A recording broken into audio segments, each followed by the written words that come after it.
Tan kula suda gunting tatu loro pun bapa iki persasat maju tatu mundur ajur belani anak aku di marang panguasane Rama Pukulun. Yen to pun bapa netepi wajib aku kudu mentala marang kulit dagingku dhewe. Rama samangke ngaten kewala.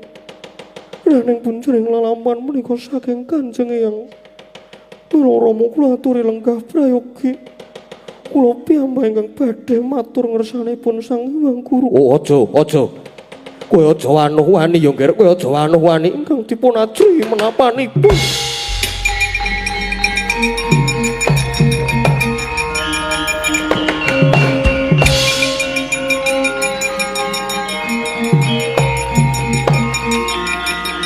Solo.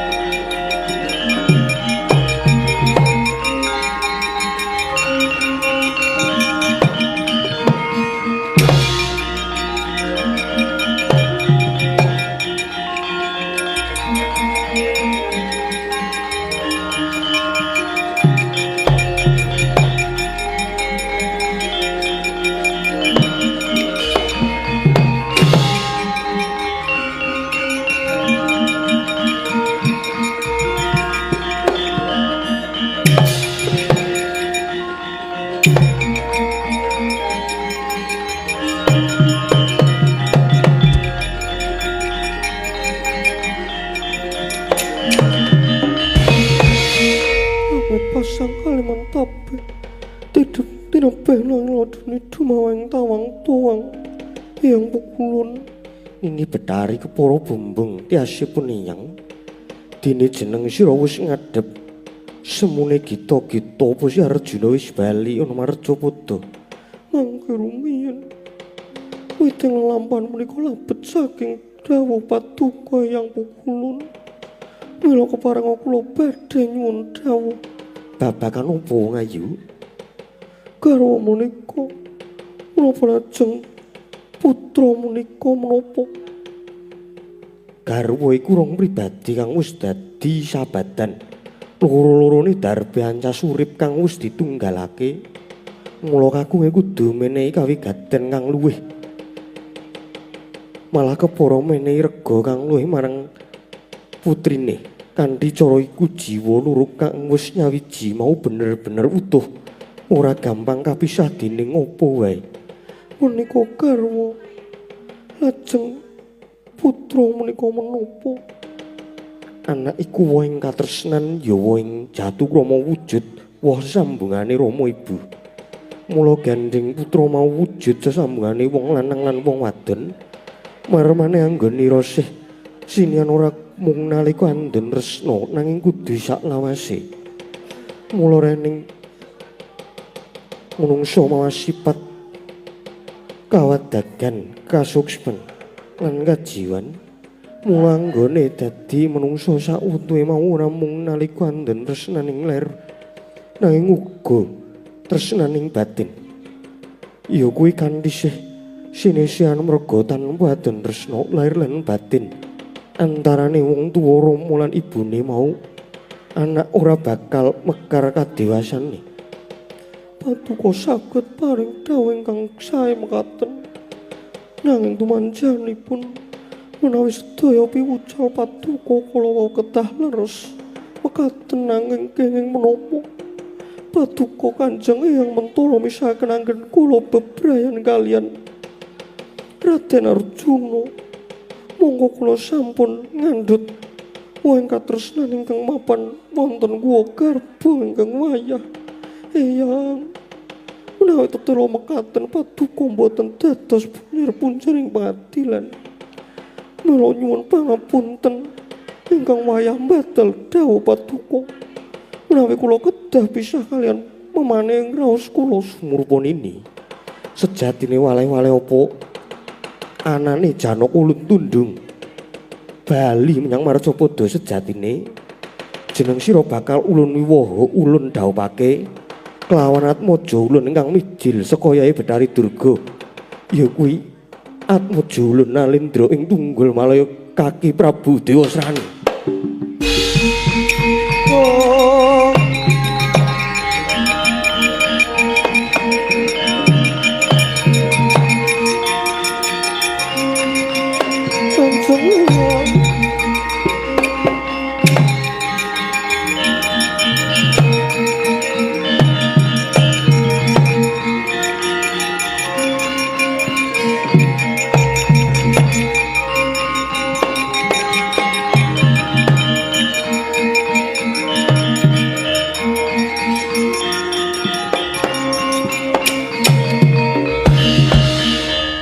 Durga, Maragagi iki purubanen.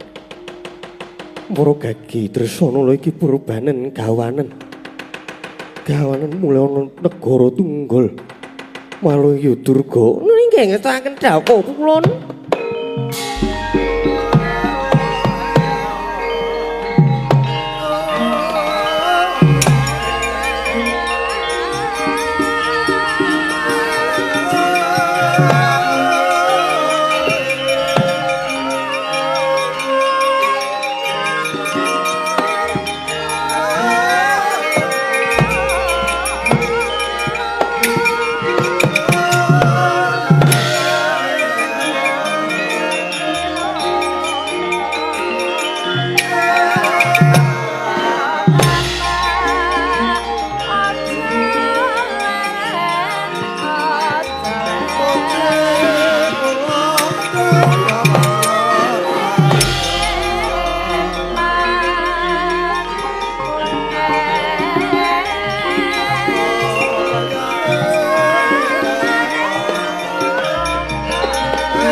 Manudya ayutama ngambararum ring kusuma yen ngandika semuangu jiwat bat tatan atimu Dursanala pukulun sampun kados anteping raos kula. Ken sinten kewala sanesipun Pangeran Arjuna ingkang saged jamah badan kula badhe kula beset aluwung manjing rakaya maneh. Kula mboten badhe saged miturut menapa ingkang dados keparengipun putra Paduka. Ngatasi kowe mung anake Bathara Brahma, kowe nampi Dewasrani. Kowe arep njaluk sing rega pira? Sampun dados anteping manah kula. Mugi jagat saesinipun menika neksanana. Kula trimah manjing yumane luka tinimbang winengku dening Dewasrani. Bat-bat ajar tenan kowe.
Sadiarantan kaulah sarso sang bedari Dresanala.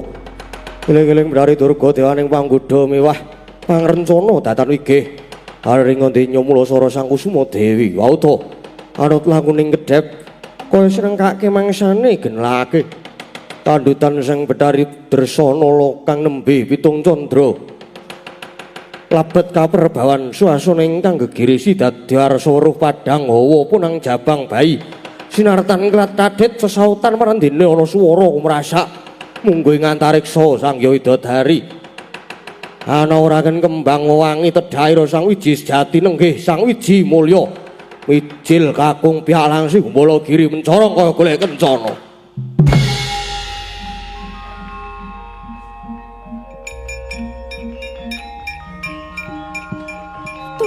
Tobat. Lho sambat to ke Dresanala.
Mulat mijlira jabang bae ingkang durung minanci. Plakaw Bidara sang Bathari Dresana laju nondong dening Betari Durga lumawat ing negari Tunggul Malaya. Kacaritaning katebian Bathara Brama tuwin Bathara Indra mulat kasengyan ingkang putra sigra mrepake purang jabang bayi.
Yai Indra, ing ngarepan iki ana sipating jabang bayi.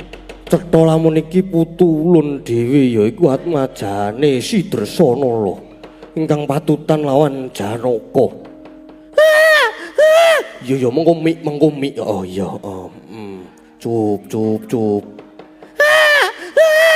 Iya engko mik tak tumbaske mik engko ya.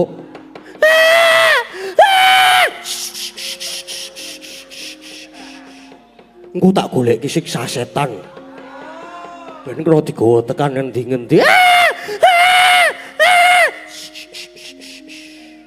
Nina bubu. Nina bubu. Kalau tidak bubu dicokot rodo.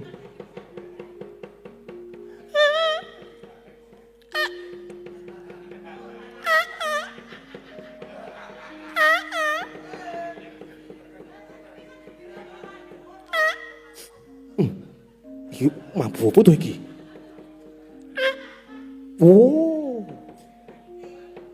Yai Indra, wonten dawuh. Golek godhong jati. Golek godhong jati po godhong pring. Dinggo ngelapi.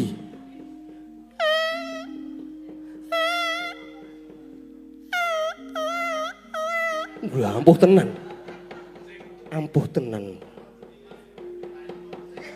Kakang Bathara Brahma. Paribasan geni mumpung isih saple gampang anggone nyirep ketimbang dewasane jabang bayi gawe dauruning kayangan Suralaya. Ya karana wong tuane sakuron pinegatake jejodhoane. Kakang mumpung iki isih wujud jabang bayi abang ayo padha disirnake wae Kakang mangsa borong Yai, mangsa borong. Rene iki jabang bayi wae ulun pribadi ulun ora bakal tegel Amarjaya. Kanggo mangsa borong siadi kalamun mangkono kersane Kakang Pulen. Dimen ganjang sirnane jabang bayi kasebut bakal ulun cegurke kawah Candradim kaya wis sakarsa kita Yai, sakarsa kita.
Laing kono to wau sigra.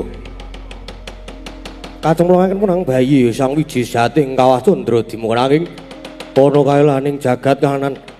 Punang jabang bayi datan sirna kamangsa genining yumani.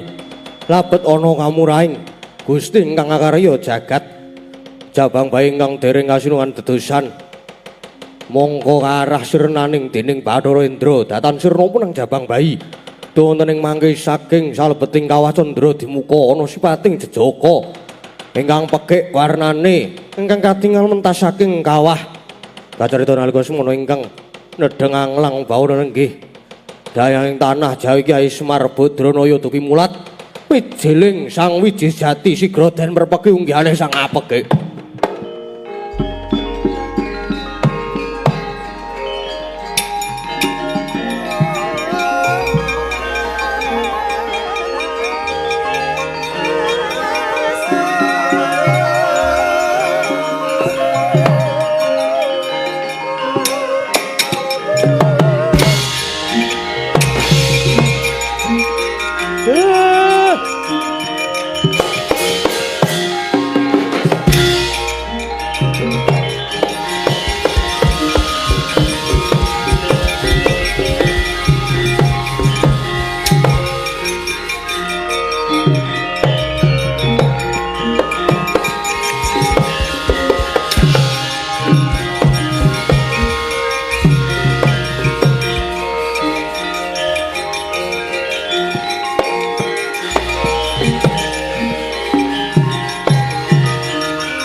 Legagag ugag sadulita mel. Niate arep tak jupuk tak gawa metu saka kawah ning jebul wis ngadeg ning ngarep lawang. Legagag ugag sadulita mel.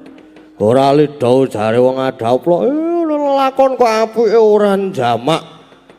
Ana ratune dewa kok ora ngerti marang tatanan wani megatke wong jejodohan. Mung abot-abote ditangisi karo anake. Apa jagat iki wis arep rusak tatanane. Dene Bathara Guru sing dadi ratune dewa wae ora jejeg nggone ora adil nggone nyekel panguwasa nganti mengerke blate luwih-luwih Bathara Indra sing dadi manggalaning dewa wae wani merjaya punang jabang bae sing durung duwe dosa.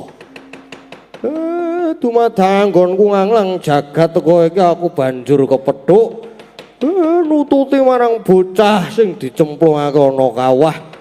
Lah kok bocah mau wis dadi jejaka sing bagus wernane. Apa iki sing dingendikake pulun padha wenang? Kang sinebut sang wiji sejati kang bakal nuntun marang nom-nomaning marcapada ingkang padha lali minger kiblate. Gus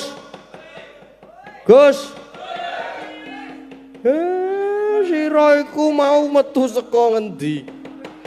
Lan sapa jenengmu? Kek yen kowe takon marang aku durung duwe jeneng lan tekaku ana saka tengah-tengah kono kae. Saka tengah-tengah nggon kolam berapi. Saka njero.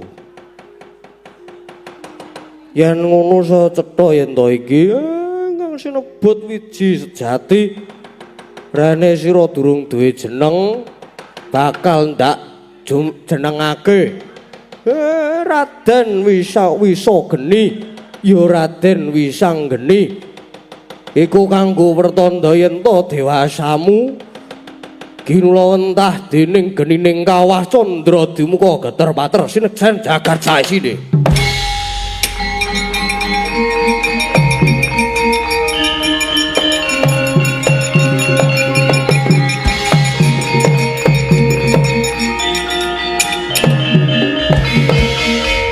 Paringi jeneng Raden Wisanggeni.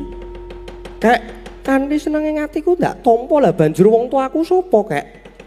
Ngene Ger Wisanggeni, yen to sira bakal mangerteni wong tuamu sak kloron mengko tak kandhani.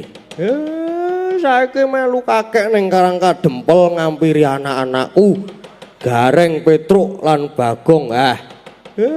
Mangke kula kenalke sindan sing piye kek? Arep dikenalke sapa?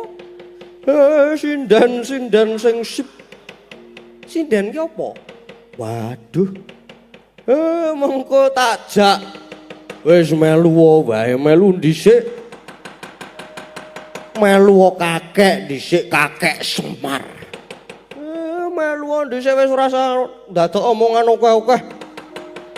Lagi lahir dadak njelaske macem-macem. Ya monggo Ndara Gus, Ndara Wisanggeni mang nderek kula. Ya manut bakal ndak tindake kek.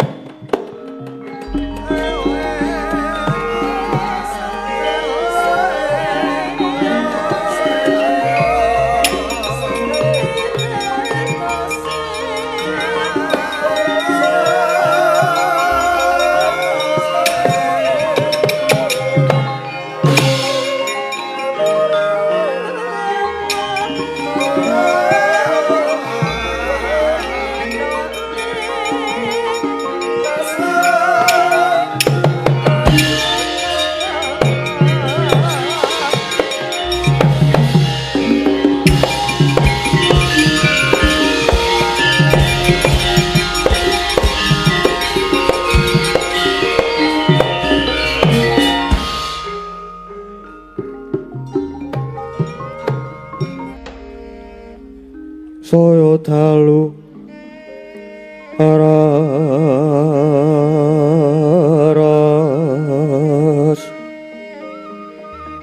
Apyor sorot lintang ganggu badap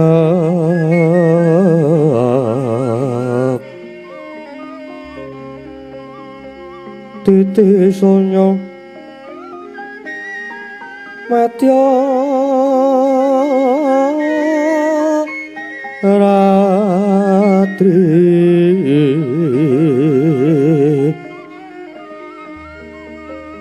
lumrang gandaning pos ito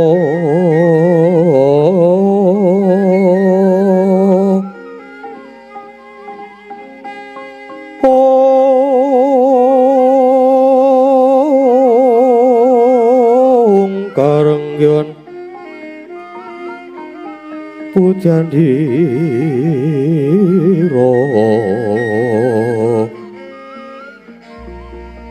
sang dicorong brengeng lero swaraning madu pronto manungsung sarining kembang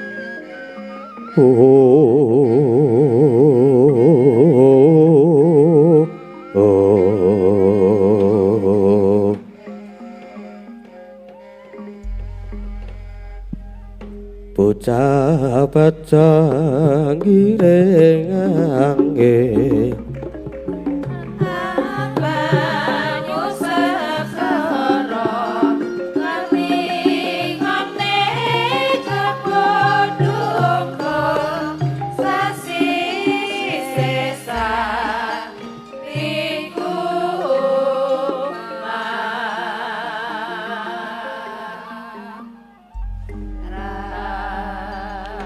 Sirping sang mangaraku kumanto sing dalu jroning ratri dereng wonten ingkang kacarita awu sang ngampur tongkopati ingkang jembel saking perang wetan nadyan kalangan megarso gunung-gunung parandindi bisa merbawani jagat raya dewi tata sing kaman jan dewasane nang wau kawusa ancir wis ngancik goro-goro Sukra mangkara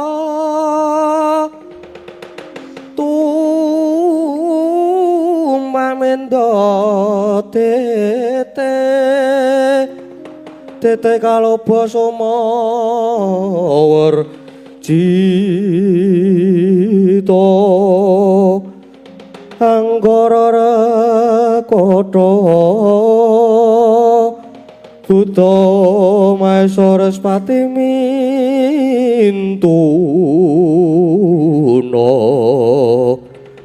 Eka dwi tri catur panca cacapta astana dasa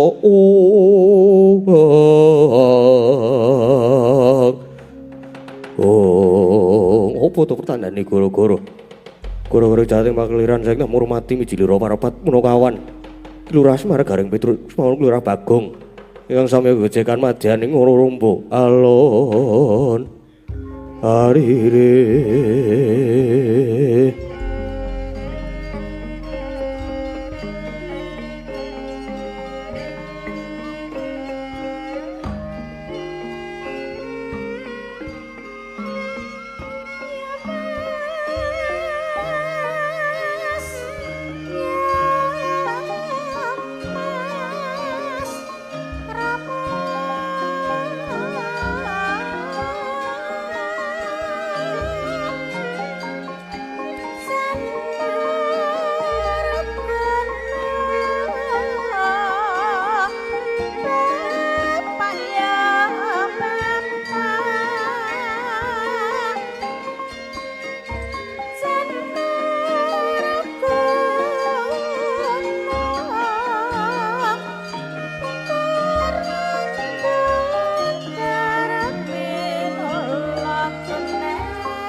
Kasepuhane nesu digawe Rama Buantre ora jamak terus nesu. Suwuk sak nggon-nggon. Ora apa-apa ora masalah sing penting dung dung dung dendang. Wis sah ngono kuwi. Ha iya. Jarum supure bali mengko. Ora ono kuwi kok ora. Aku ikhlas kok aku kok. Iya.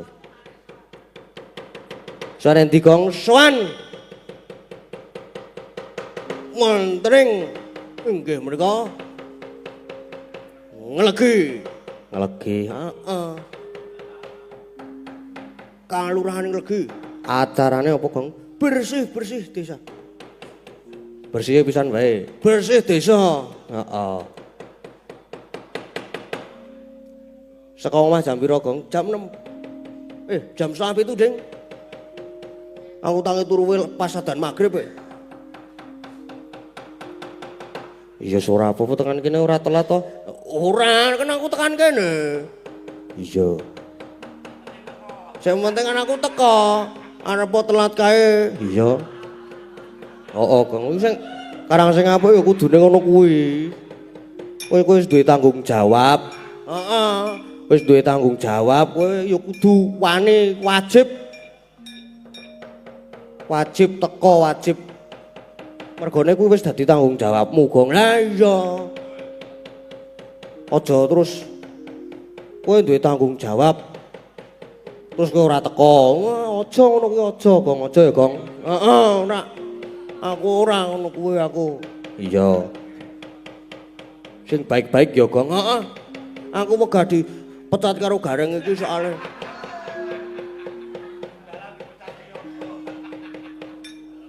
Gareng iki saiki iki wis zamane dalang dipecat yoga. Iya. Nembang apa, Gong? Ya menangkani sing durung dipinangkani mau.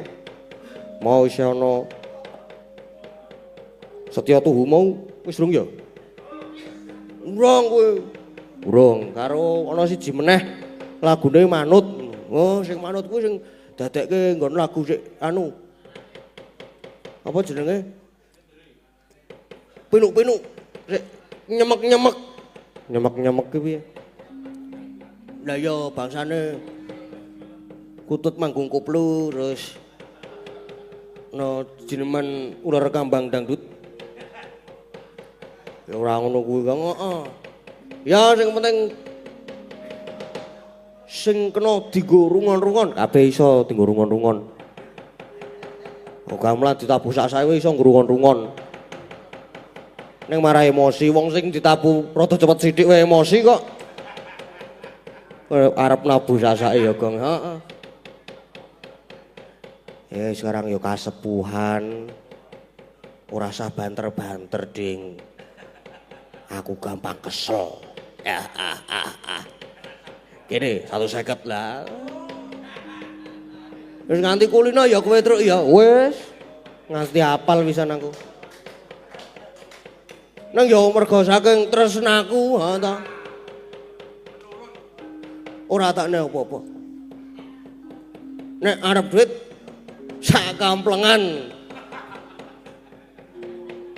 Bola iki apa wonge?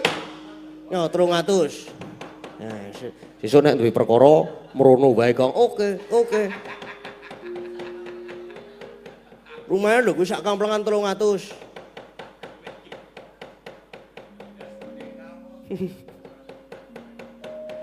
Iya, apa? Arep lagu apa, Gong? Ya ini kepenake sik jinemang. Jinemang. Heeh. Bangsane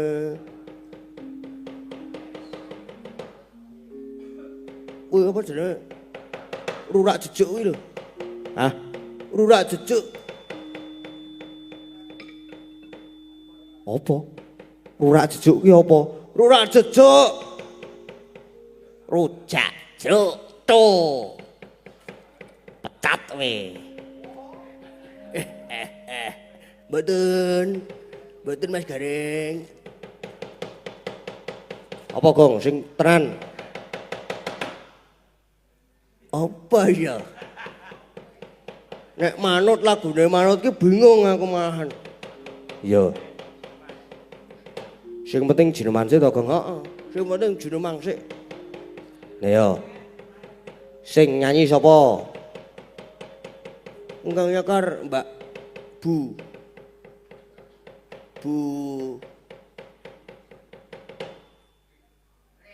Wahyu. Sapa? Bu Wahyu, Bu Watu. Oke. Ya karo dijak omong-omongan ndak. Anyep engko dingetruk. Sugeng Riyadi. Sugeng enjing Bu Watu. Sugeng enjing Mas Petro. Mas sinten? Mas Manuk arep sing endi wis lah. Sugeng enjing Mas e. Nggih, sugeng. Pripun kabare sehat? Alhamdulillah sehat nggih. Tesih pelu. Lah pripun? Lah saniki niku lagi usume wong flu mergane pergantian cuaca. Flu. Oh nggih. Mugi enggal sehat. Karang piye ya nek wong flu kuwi le kumat ki mesti sangger ana pergantian dalang. Uduh. Pergantian cuaca atau musim ngono lho, Truk. Wong mangkel aku wis. Ayo kene peneruske apa anane kok. Aku dibisiki gareng ndak dipecat iki mau soalnya. Gareng rasa dijak wis sesuk apa? Aja. Rombongane. Ning yo rada mborosi. Ora apa-apa, ora apa-apa. Ora apa-apa. Bu Watu. Dalam. Kok mau tawatu? Dalam Mas, pripun? Jineman nggih. Nggih. Derek Bu Ayu. Napa nderek? Derek pun derek Bu Ayu sing penting derek. Kono aku ngarani engko ndak dipecat ya Gong. Heeh. Kasepuan rada medeni. Lho iki ana dhuwit akeh banget ngene sapa ya? Aku tekan kene. Oke. Kon ngebak ya seneng aku ngene. Keplok ki 150 ngono kuwi. Iya. Yo masalah belakang, Gong gampang. Heeh. Aku ki nek mulai medhot saka wayangan ngene iki ndak tak mlipir-mlipir. Delik-delik. Lah ngopo? Ndak dicegat karo kae. Kene 250. Iya. Mosok barang kene tak pamit kene 150 nek aku. Lah ngarep pamit ki wis 150 ya truk ya. Heeh. Watu. Dalam. Pun siap. Nggih. Napa ajeng? Ajeng jineman napa? Napa nggih? Lho. Nderek, Pak. Nderek. Lho ampun derek. Nggih sik gampil mawon, biasane mawon. Napa? Biasane? Nggih, ular kambang mawon. Napa biasane niku? Ular kambang mawon. Ular kambang. Nggih. Nggih. Apunten alon-alon nggih niki dereng pati sehat. Lah pripun? Napa? Flu. Flu nggih. Flu to? Nggih. Nggih, ini kok akibat pergantian cuaca, pergantian musim. Jadi gampang terkena virus flu. Mboten enten pergantian sinden nggih. Nun. Napa? Napa? Pergantian sinden mboten enten to? Boten. Mboten. Aman nggih berarti.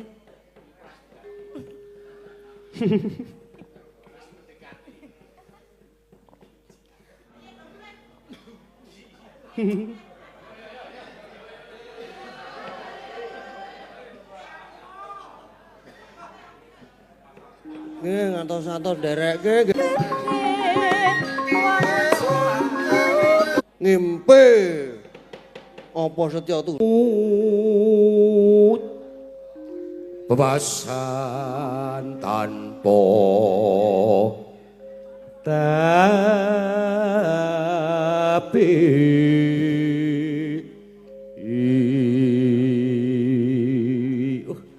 Mas Gading, dalam. Mbak Anting ini ngematke aku kaya piye. Hmm. Aja kaya ngono teng aku wis dibojo. Alah. Aku nek wani musuh Brahala.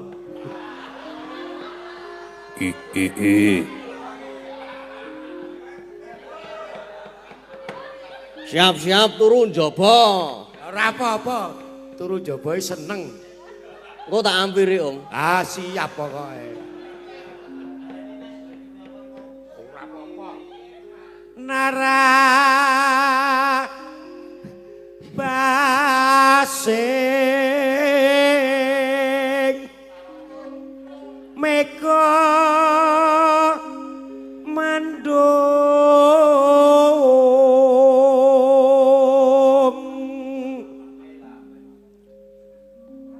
ngubengi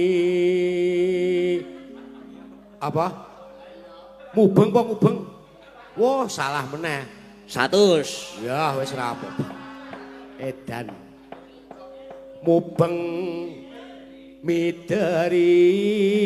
Kleru meneh lho iki mau. Lah ya mubeng mideri to. Hah?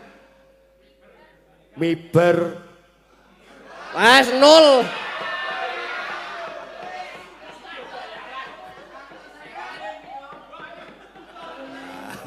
Wong niku salah apa lali ino apes.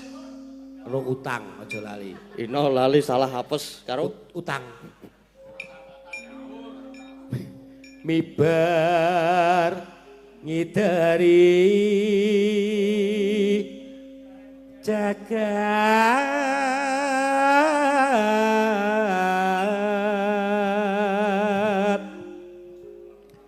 ngulandara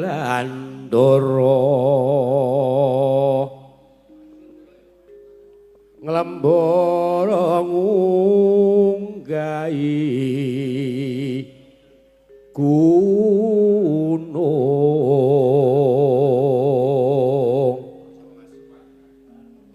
Apa Mas Katno? Katungkul ngumbar kanepso. Entek lho iki Om bisa minus 100 bisa iki, Pak. Berarti dicowok 100. Katungkul ngumbar gagasan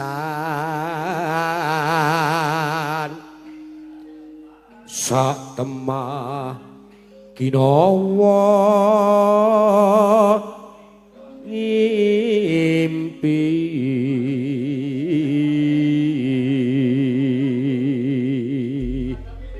sampun Mas Gading. Ginawa ngimpine pisan meleh, Om. Ah, Ginawa ngimpine pisan meleh. sak temah Gregele. kinawa ngimpi.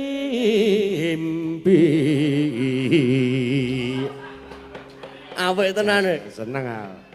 Heeh. Nek iki mau minus 100 ki? Ora sosok nyuda jatahe kanca. Pamali, Mas. Pamaline apa? Jenenge amanah ki disampaikan. Heeh. Ya oke wis. Iki enggak edit kok kanca-kanca do bali. Sing dinaiki sapa, Cek? Heeh. Anggepe aku kaya duwe wewenang apa-apa. Lah nek kabeh Pun gak di stop aku ora di stop ngomong terus lho iki. ora apa-apa wis ora apa-apa. Yo, Mas yo. Sinten sik nembang? Nah niki mau sik request niki mau ajeng nembang. Mas Kevin. Sinten? Mas Kevin. Nika mbok Pak Amrih kon jaepong lho, Mas. Kae biyen kancane Pake lho. Nggih. Oh, jaepongane apik, mulo tangane nganti ngapal. Wah, jaepong kok nggo gerok.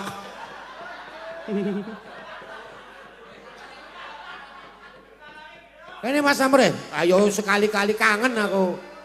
Ayo toh Pak Amrih. Ayo toh Om. Demi warga lho Pak Amrih. Om, ayo toh Om. Ayo. Kamu aku teko disambut Mas Amrih. Wah, adikku lanang. Sayang aku kiwa tengen aku ya terus. Jarum super aku beres. Ayo Mas. Ora karo apa-apa. Iya Mas. Mboten. Mboten kersa kok Mas Gading. Waduh. Wis.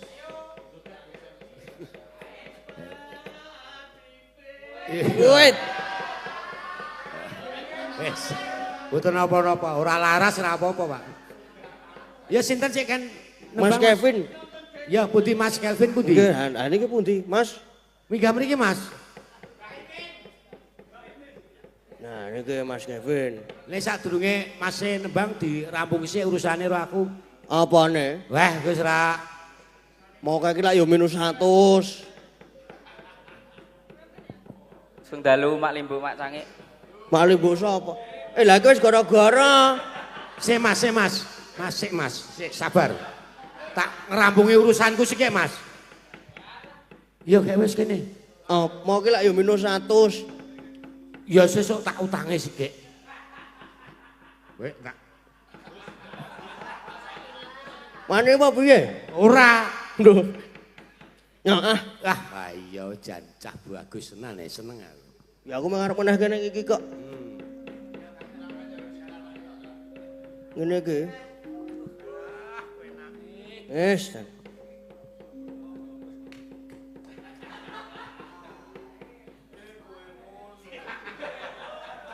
Bar iki sono meneh kok iku bar iki sing bawa sapa arepan mengajukan diri 200 meneh. Monggo Mas Kevin.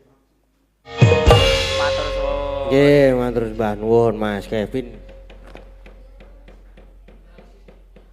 Bisa kaya ngono kuwi ya suarane, Truk. Iso no.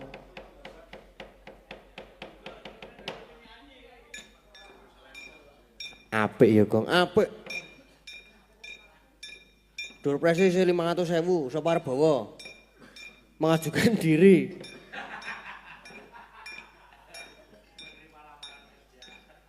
Mangga iki. Masa aku Mas Wasito ya.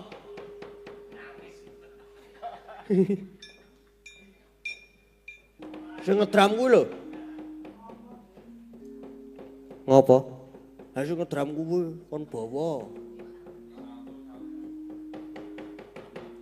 Kae iki 50 wae cukup, Gong.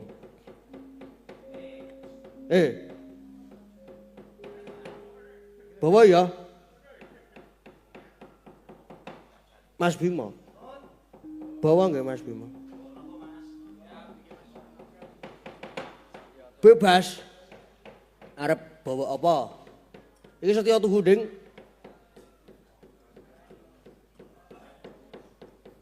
Mas Bima.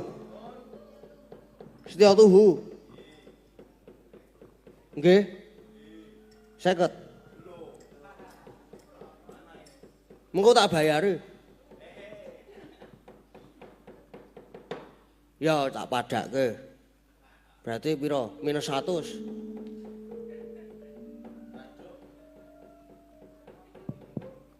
Cek sik. Cek. Sip. Pun Mas. Nggih. Nggih. Pun matur nuwun. Nggih, sami-sami Mas. Apik apa nek ngono kuwi? Apik Mas. Apik apa nek ngono kuwi? Mengko nek dipecat kepiye? Ojo Mas. Aku ya wis dipecat kok ngene iki kok. Setya tuhu nggih Mas Bim. Nggih Mas. Duite keri ya Mas. Ampun. Ya maksudnya iki Mungkin ndak lali Mas. ya maksudnya iki anu tak lunasi ning akhir. Akhir napa Mas? Akhir bulan. Akhir bawa. Oh nggih. Nggih Mas. Nah akhir semester kesuwen. Jenengan niku lalen ya soalnya Mas. Jenengan niku lalen soalnya. Heeh. Nggih, jan tobat. Lali jadwal bareng Mas. Heeh. Pun Mas. Apane sik empun? Bawa durung sida kok empun Mas. Monggo Mas Bim. Pamintaku nimasito ase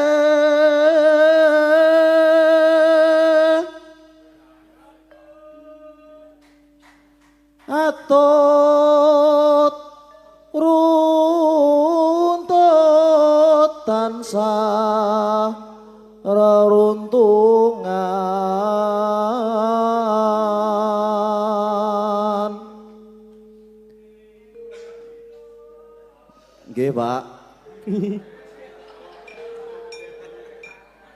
Ing sarina lan wangine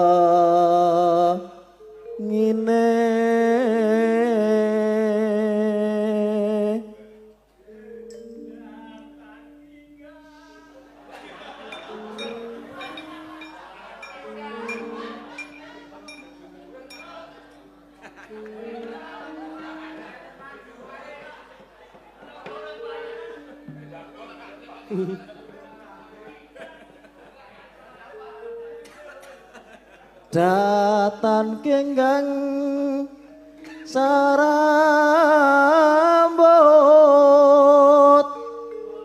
lamun adoh caketing ati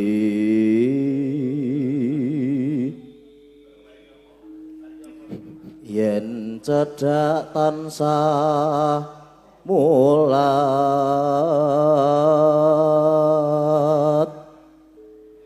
sito asih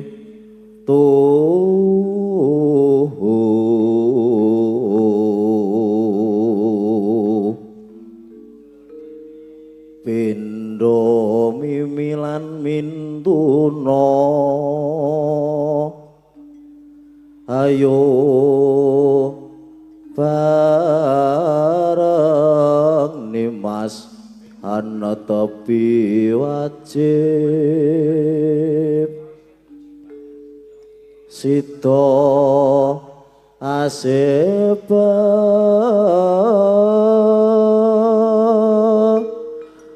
prayan.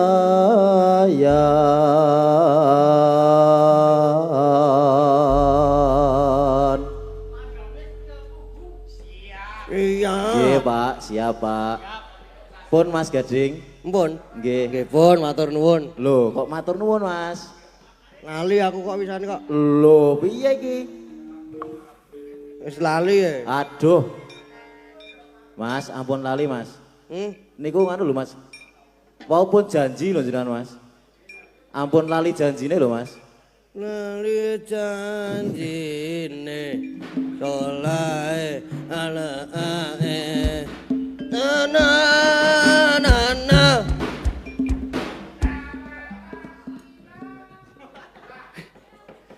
Mas Gading, kula sesuk gek kula jak dolan. dolan endi dolan yo aku sing bayari kok. Anak mboten jenengan sinten mele. Ajuragan Nek kuwi pake kasepuan kuwi. Pake kasepuan kon bayar. Pak Kasepuan ki gelem dolan nek garwane nang Kulon Progo. Kuwi lagi WA lagi ngejak. Lagi muni, "Bim, ayo dolan ngidul." Lah ngono kuwi.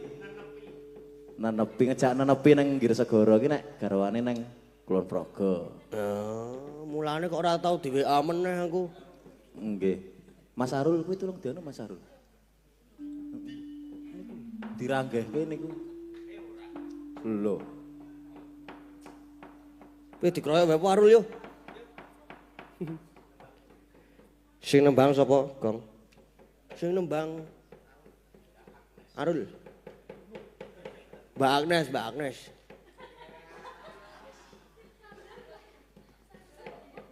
Ngantuk apa, Mbak?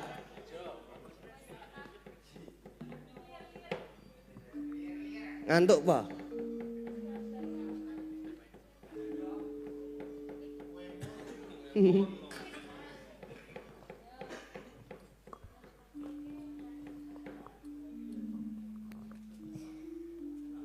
Cat.